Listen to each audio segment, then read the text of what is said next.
There's a time and a place for all these things, but like the memories of this franchise to my family, and I know to you personally, it means a lot.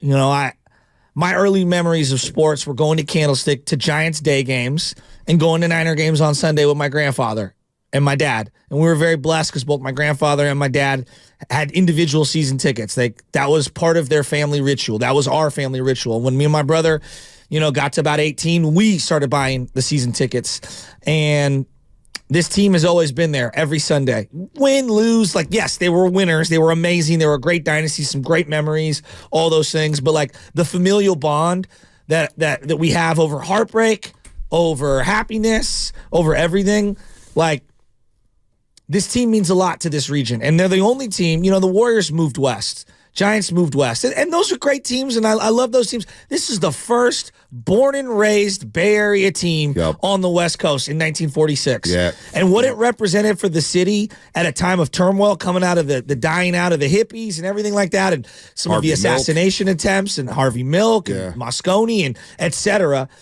Coming out of that bad era of the 70s, for that team to represent that community at that time in the way that they did, the lovable losers finally beating America's team.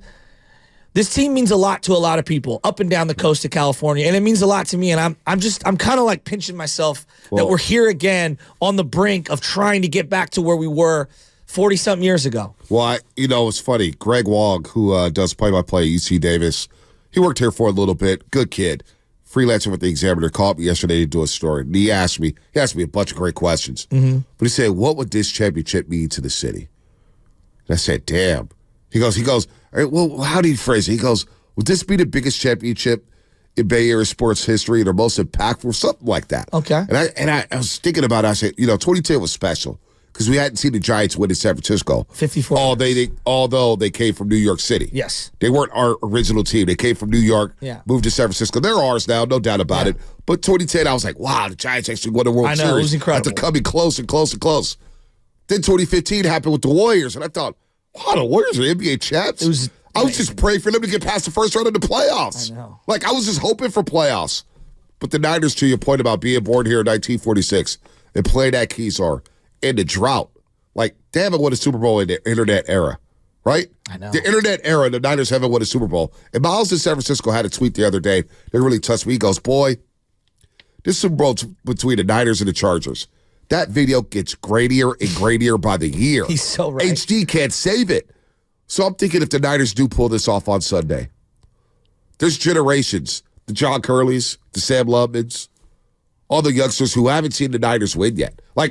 It's different for us because when the Niners last won it, I was 12 years old. So I kind of understood football. Yeah. We were around for that dynasty, yeah. for especially the Broncos winning the Bengals. I remember the Bengals game like it happened last week. Mm-hmm. I do. So I've been a part, viewed 3 Super Bowls.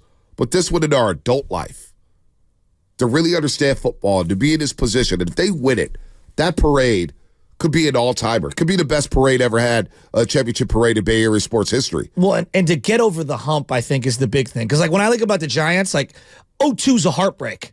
02, 03. Okay. 93. 89. 93, 89. Bonte, this team has been in 4 of the last 5 NFC championship games. I'm just going back to the Harbaugh years. Jesus. Well, I'm just going back to Harbaugh. 4 of the last 5. And then with Harbaugh, you had 3 straight. I know. That's 7 NFC title game appearances since 2011. That's what I'm saying. That's 7 title game appearances in the last 13 years. You guys do the math. It's unbelievable. It's room service because you've been knocking on the door forever. So this team and this fan base that's started to travel now, Baldy said earlier this season, it's like 49er fans want to be known as a team that travels. They want to be known as a fan base that will take over your stadium and take pride in doing it. Absolutely. And they've done that over and over the last 5. Heck, when it started with Harbaugh, and then Shanahan has taken it to another level. And to think about Shanahan and Lynch building this thing brick by brick. When they came aboard, they said brick by brick, we're going to build this team into a bully. Brick by brick. And think about all the bricks they've assembled. All right? The George Kittle brick. Mm-hmm. The Fred Warner brick. Guys, it's okay, yeah, George Kittle, whatever. Fred Warner, whatever. And they've become all-pro players. Brick by brick, they've built this team into a juggernaut. And it's the one thing that's missing. Well, but one thing missing. Let's go back for just a second because I want to get a little nostalgic here. When we were growing up, and the Niners played on Sunday, you could hear a pin drop in the city. The whole city shut down. Would you agree? The whole city shut down. And as I told Greg Walk, up until I was 18 years old, all I knew was winning. They missed the playoffs once. And they were 10-6 that season when they missed the playoffs. They lost the play. They didn't make the playoffs because of a tie-break situation with the Saints and the Falcons. They were 10-6 and missed the playoffs. When I was growing up, when we were kids, Friday during January, you were wearing red and gold to school on Friday. Remember Niner Day? Oh, yeah. I'm seeing all my buddies with their children and stuff, and all the kids that I coach. They get to now share that with their children, right? I get to share that with my son. You've shared it with your daughter. You know, you've made Anna a Niner fan. You know what I mean? Like, being able to share these experiences and go through them, it is really special. And, like, I think about how many freaking heartbreaks we've all had hanging around that television as a family, watching this team and get kicked in the nuts right at the end. Or walking out of a stadium. The walk out of SoFi Stadium. When my dad packed the bag before Jimmy Garoppolo could even hike it on 1st and 10. Walking out of that stadium and seeing Charles Haley hanging his head. It is this little Filipino guy. He was like 5'3", and he was just barking. He goes, I hope somebody does talk some trash to me. I'm knocking somebody out. And he had his Niner gear on. I was like, yo, you don't need to do that. But he was dead serious. And I felt the heartbreak on him, though. He was saying, anybody talks to me, I'm going to knock him out because of the pain of watching your team fail again on that big stage at SoFi Stadium when we've decked half the stadium out. I contend, and I will fight to the death on this. I would rather my team go, like, there are times I would rather go 4-12 than lose in the NFC Championship. It is so heartbreaking when you lose in the NFC Championship game to emotionally pick yourself up. Now, I love the highs of all the wins to get there. I'm not saying I wouldn't trade those things in for any, but like it's a much harder to overcome those devastating losses. I will never get over some of these losses. Yeah, Philadelphia, the game was over basically as soon as Brock Purdy got hurt. It was inevitable. Felt like it. To hear Randy Cross say, I believe if Purdy plays that game, the outcome would have been different. I felt like that. Remember leading up to that game, Shasky, I was like, you know what? We'll beat Philadelphia. Purdy's got it. We're going to beat this team. Shanahan's going to scheme some things up. Philly are frauds. They're fraudulent.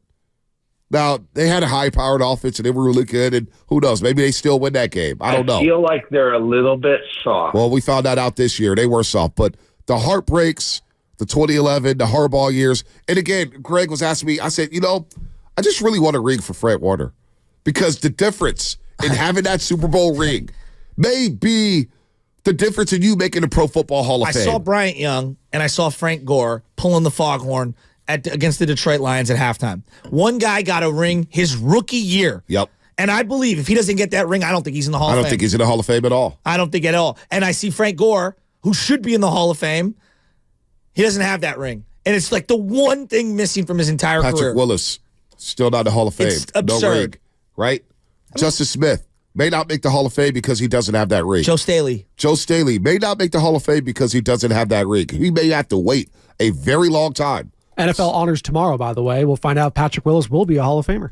Wow, that's tomorrow, huh? Tomorrow night. Tomorrow night. Wow, big day. Big day tomorrow night. When I think of like just the greatest players of all time, if I was fielding a team in our lifetime, Patrick Willis is absolutely on that team. It's like it's anyone that watched him play knows like he's on that team. He is a battle-tested gladiator, and if you were going to war in a game, you want the best of the best of the best. Patrick Willis is on that short list. No, he is. He is. And so the difference in not winning this game could be the difference in George Kittle one day being in Canton, Ohio. Could be the difference in maybe Deebo Samuel being in Canton, Ohio. And here's what Jed York, he was on with Kay Adams earlier today at Super Bowl Media Road. How does he get all these people? Yeah, Jed York is making rounds. What was this?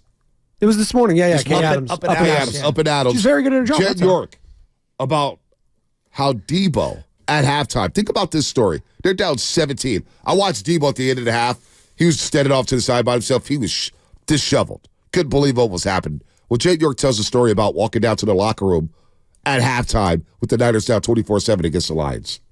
I love Deebo. He's awesome. He's very raw. He is very, very to the point. I mean, I don't know if you know, but Lynch went down to the locker room at halftime, and tense halftime. Right, you're down by 17 points, and he said Deebo was just sitting there, just shaking. He's like, just tell Kyle to get me the damn ball. And I mean, that's who Debo is. Like, he's just ready to take over a game at any point. And I'm very, very glad that he is on our football club. Wow. And after the game, you could see there was this like uncorking of emotion out of him that I've really never seen. Yeah. And there's a lot pent up from Miami. Yes. At Super Bowl 54. And you've been. So that's Jan York on Debo Samuel, the type of guy Debo is. Hey, get over the Jan York stuff. I know he bugs you when he talks. No, I would just say, like, these are the kinds of stories that I would hold off until after you win it all. That's all. Like I think. Well, if they asked a question, the legacy building, yeah, but the locker room. I'm telling me, not him. Yeah. Like, he can say whatever he wants. He owns the team. Me, I keep that stuff close to the vest till we're writing the memoirs on the season. Yeah. Well, at least we got it now. At least we know Debo wanted a damn ball at the NFC Championship game. And you know what? Kyle fed his ass immediately. And that's where Debo Samuel, he gets a ring, and he's an all-time Niner. Oh. He's like, think about this duo. We discussed this back in training camp. I'll never forget the conversation we were having. And I remember Tyler Miller. I'll never forget the message. He goes, oh, these boys are getting deep in the weeds on the wide receivers. And we were in our bag talking about the duos and how the Niners have failed over and over at drafting the right wide receiver. When they drafted Debo Samuel and they drafted Brandon Ayuk, and these guys complement each other so damn well, and Debo, right in front of our eyes. Think about where he was in Super Bowl 54. He was a raw rookie. We didn't know if he was a great route runner. We knew he was tough as nails. And now you look at him, he's a captain of this football team who will run through a freaking wall to win a football game. The guy is about that business. And he elevates his game in the biggest moments. In the biggest moments, he plays big. Get this ring for Debo. Because all of a sudden, when I say, well, he's not a great wide receiver, he should go to the Hall of Fame. You know what he is? He's a playmaker. He's a football player. He's a great playmaker, and playmakers have a place in the Pro Football Hall of Fame. That's why winning this ring on Sunday, what it could do for the rest of their careers, what it could do for next season. This is big, man. This is big. I could sense this city is so hungry. I know. The appetite for the Niners winning. Because Greg was like, the Bay Area has been so great, right? 7 championships in the last 10 years. Think about that. The Giants with 3, Warriors with 4. The Sharks were great. Football is king. Sharks are great, but the Niners have been knocking on that door. I know. They've been knocking on that door. And football is king. And this city, this is a Niner town. Like, as much as it is, we love our Warriors. Right. We love our Giants when they're winning. This is a Niner town. It's always been a Niner town. See, I love these stories. It's always been a Niner town. I love these stories, though. I love these stories that Jay York is spitting. That in the locker room at halftime, John Lynch rushing. I know, but just for me, I wait till we accomplish the mission. We need all the stories. They're sports radio. Come on now. Let's go to Adrian in Porterville. Adrian, what's happening? You're on a roast. Hey, how's it going? Hey, I love that jacket you got on, though. Thank you, brother.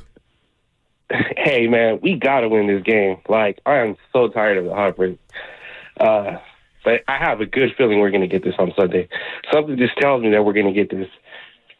And, it's not just San Francisco's a Niners town. It's the whole state of California. You should see my town. When the Niners are good, you see red flags everywhere. Mm-hmm. Everybody wearing their Niner gear. I mean, I'm ready for that ring. AJ, Porterville, you guys are right by Fresno, right? We're about an hour south of Fresno. Yep, Porterville, yeah. Porterville Community College had a good basketball team for a couple seasons. I mean, this is the one team that is actually named after everyone coming to this particular part of the country to try to find gold. Like, everything about this team is local. You know what I mean? When they first started building this team out, they picked players from colleges that were local. Bill Walsh was a local guy. Yeah. Kyle Shanahan got brought back here. Part of why I love Shanahan, his dad coached here. They lived here for a little while. Yep. He had a little taste of what it was like to be a 49er. And they have all the legends, Steve Young, Jerry Rice, on the sidelines. Like, this team is as local as it comes, right? Yep. But it's also a national brand. That's why I love this team, and they got to win one. Yep, they got to win one. Finish the job and just win one. By the way, you're listening to 95.7 The Game, KGMZ FM and AC1 San Francisco. San Francisco Sheriff's Office countdown to kickoff clock says we are 4 days, 6 hours, 20 minutes, 29, 28, 27, 26 seconds away from the big game on Sunday. Kickoff Sunday. I cannot wait. Big shout out to Pete's Coffee. We are going to Vegas for the game. Thanks to my folks at Pete's Coffee. Cannot believe you guys are sending us down there to Las Vegas for the big game. I'm starting to cry inside thinking about how we're going to be present at this Super Bowl, watching the freaking 49ers break this 30-year drought. Break this freaking drought. There's going to be tears of joy on Sunday, man. I feel good about this game. I'm starting to feel really good about this game. To hell with Patrick Mahomes. I don't care how great he is. I don't care about Kelsey. I don't care about Andy Reid. Niner fans just know this. We stand on business, and it's about what we do. It's been like that all season long. It's about what the Niners are doing. Are we turning the ball over or not? We own this. We run this league. The hell with the Kansas City Chiefs. I'm sick of them. I can't wait till Sunday, man.